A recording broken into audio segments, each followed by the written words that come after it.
एक घने जंगल में चिरक नाम की एक छोटी सी गौरैया रहती थी। वो बहुत ही सादा और शांत था, अपनी दुनिया में खुश। उसी जंगल में एक सुंदर मोरनी मयूरी भी रहती थी।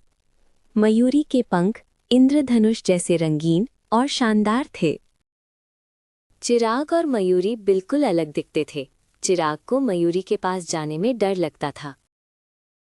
मयूरी सोचती थी कि छोटे पक्षी उसके लायक नहीं हैं। अचानक आसमान में काले बादल छा गए और तेज हवा चलने लगी। हवा से चिराग का छोटा घोंसला हिलने लगा और टूटने लगा। मयूरी अपने बड़े सुरक्षित पेड़ पर बैठी रही, पर ध्यान नहीं दिया। तभी मयूरी के पेड़ की एक बड़ी डाल टूटकर गिरने लगी। मयूरी को अपनी सुंदरता के बजाय अब जान की चिंता हुई। चिरग ने देखा कि मयूरी संकट में है। उसने तुरंत एक टहनी पकड़ी और तेजी से मयूरी की ओर उड़ा। चिराग ने जोर से चिल्लाकर मयूरी को आगाह किया।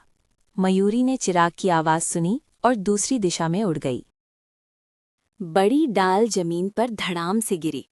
मयूरी बच गई, पर उसका दिल डर से कांप रहा था। उसने महसूस किया कि उसकी मदद एक छोटे सादे पक्षी ने की। मयूरी धीरे से चिरग के पास गई और उसे धन्यवाद कहा। चिरग ने शर्माते हुए कहा, हम एक ही जंगल के पक्षी हैं। मयूरी को अपनी पिछली अकड़ पर शर्मिंदगी हुई। उन्होंने तूफान शांत होने तक एक साथ बैठकर बातें की। उन्हें पता चला कि उनके दिल की धड़कनें एक जैसी थीं। दोनों को तेज हवा से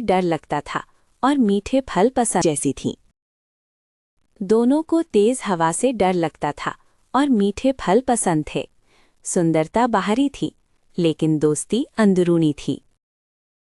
अब चिरग और मयूरी सच्चे दोस्त बन गए थे।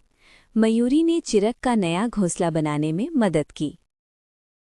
उन्होंने सीखा कि पंखों का रंग मायने नहीं रखता। वे अब हमेशा कहते थे, हम सब एक ही पंख के दोस्त हैं।